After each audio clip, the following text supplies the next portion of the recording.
Hi, everybody. I'm Bob Marone from Westchester Talk Radio, and once again, we are with our friends on Westchester. Let us begin. We're talking with Peter Lang, Managing Director and Partner at Hightower Westchester, and Steve Everett, Director of Planning and Solutions at Hightower. Today, we're talking about trust companies and what their role is and how they can play. Peter. Thanks, Bob. As always, it's great to spend some time with you today, and I'm happy to be joined by my colleague, Steve Everett from the Hightower Trust Company. So let me just give a little bit of a primer, so to speak, a little bit of background. So trust companies go back a long way in our country. I believe the first trust company was U.S. Trust, created back in the mid-1800s. So we're talking about a 170-ish year-old institution that we have in our country. And there are obviously lots of trust companies. And to give you a kind of a definition, a trust company is a corporation that acts as a fiduciary, so therefore in the client's best interest. And a trust company is independent, generally is independently owned, could be owned by a bank or other large financial firm. The trust is the actual document that the trustee follows. So the trust is written by the grantor, the person who created the trust. It's the trustee's job to follow through on that, on what their wishes are, however it's supposed to be. So assets are kind of typically held in a trust, in some sort of trust, which is the legal document. And again, a trustee manages those investments. He or she keeps the records, manages the assets, prepares any court filings, any tax documents, pays, any bills, expenses, whatever the needs are, any kind of payouts that are required, all of that is paid by the trustee and controlled by the trustee. In 2022, so just last year, Hightower now has a nationally chartered trust company. Now, even though it's a new national charter, the roots of the trust company go back about 30 plus years ago, to a Texas trust that Hightower acquired several years ago in a transaction. So now I'm going to ask my colleague Steve to kind of step in and talk a little bit more about some of the operating nuts and bolts of the trust company. Steve? Absolutely, and thanks for having me, Peter. You covered a lot, really. A trust company is a regulated entity. It provides various administrative support for U.S. trust accounts. And usually, as with Hightower, we're affiliated with a bank, a broker-dealer, or a registered investment advisor. Why a client might want to use a trust company is a longer conversation. That is, use a trust company in lieu of a personal or individual trustee. And to me, Peter, the reasoning is threefold. And this is what I say to clients and attorneys who are drafting these trusts all the time when they're contemplating using a corporate trustee, is my three-pronged test. You've got liability, continuity, and family dynamics. Thanks for joining us. Can you give us an idea of a typical client that might choose to work with Hightower Trust?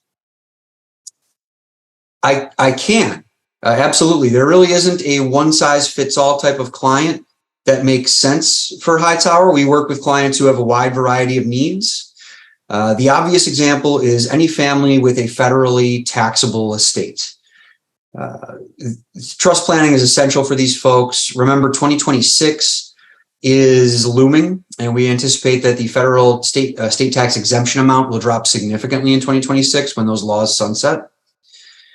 So several clients who maybe didn't need next level estate planning in 2022 or 2023, they might want to rethink that if the exemption amount drops precipitously. But trusts are used for a lot more than just reducing estate tax, Bob. Think about a $5 million client with a blended family situation, or a $9 million client that just wants to get creative in their philanthropy and control distributions from the grave.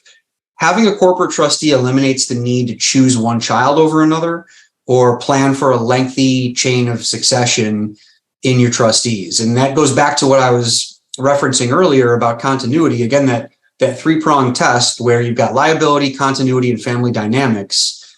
Any candidates or clients or families that want to avoid issues in these situations. Either they don't want the liability themselves being a trustee, or they want to maintain that continuity from one trustee to the next and not have to worry about a trustee becoming incompetent or passing away.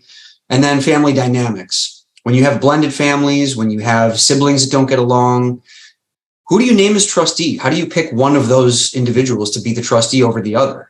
And how do you ensure that one doesn't give themselves that extra scoop of ice cream, so to speak? Mm-hmm. You have to make sure that there's that balance there. So these are all reasons that a corporate trustee can eliminate issues before they become issues. That makes a lot of sense. Now, Peter, from your end, how does it work? So from our end, when we have conversations with our clients, as we often do about their estate planning and looking at these things, these are the issues that come up. Okay, it's one thing to plan. Okay, what happens, when someone passes away, et cetera, what happens in any circumstance. But then the next step is, okay, who do I have? Who are the people that are going to step in and take care of these issues?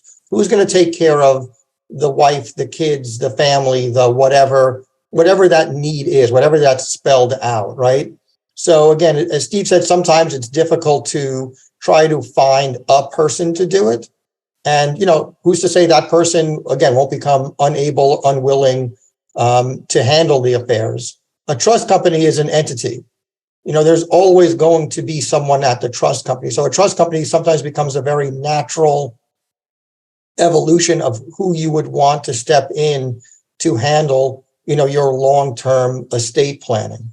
So for us, we talk about it with a client, we can suggest it to them. And then when the clients are drafting documents, their attorney is drafting the documents for them, and they want to move down that road, we simply provide them. There's basically something called, standard trust language. Think of it like a Word document, Bob, that we would simply send to the attorney. The attorney cuts and pastes the relevant section out of the document. So it's not like the attorney is typing up 4 extra pages. It's literally taking him or her, probably 30 to 60 seconds to pull the relevant sections in a cut and paste, dropping it into the document. We then, for purposes of continuity and to ensure we know what to expect, ask for a copy of that trust document, which we send to the trust company. They hold on to, I'll say, for quote unquote, for safekeeping. They're not going to do anything. In other words, there hasn't been a triggering event, right? Typically, a triggering event is going to be someone's, let's say, death or incapacitation might be the triggering event. And then the trust company will know to step forward, will have reviewed the document and be ready to go. And the other really nice thing about it is, in our case, our trust company is working alongside us in collaboration with us as the wealth advisor.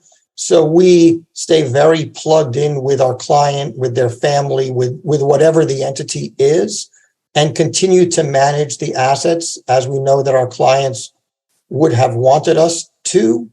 And again, the trust company is then doing all of the, I'll almost call it the behind the scenes work, right? The administration of the trust, dotting all the I's and crossing all the T's from a legal and tax perspective, taking care of distributions to family members or to philanthropy, kind of whatever is required.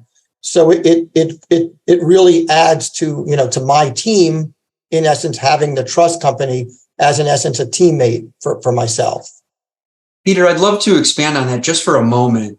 It's a really important point that you make. Oftentimes, what we see in the bank channel or the broker-dealer channel is very homogenized investment allocations, where you see target date funds or asset allocation funds, and they're very safe and underwhelming investments for the trust beneficiaries. Hightower differentiates itself exactly the way that you point out in putting the advisor as the focal point of that relationship. And the trustee, the corporate element, handles all the administration of the trust, but the advisor is still very relevant in that relationship, and make sure that the family's true intentions are well represented, and they stay very closely involved. The advisor really is center stage in the relationship, makes for a comprehensive approach for the client. Anything else from you, Peter? No, I think that's really it. And Steve would say that, again, Hightower can act in almost any capacity, either as a directed trustee, as a successor trustee, co-trustee. And that's kind of the beautiful thing about the relationship that we have. They'll step in as needed, as dictated and directed by the client. I truly want to thank my colleague, Steve, for taking a few minutes out of his busy schedule to join us here as our guest, Bob. And Bob, as always, thank you for doing a fantastic job for us and with us. Well, it's always good to meet with my friends from Hightower, and let me thank you both. We've been speaking with Steve Everett, Director of Planning and Solutions at Hightower, and of course, Peter Lang, Managing Director and Partner at Hightower Westchester. Thank you both.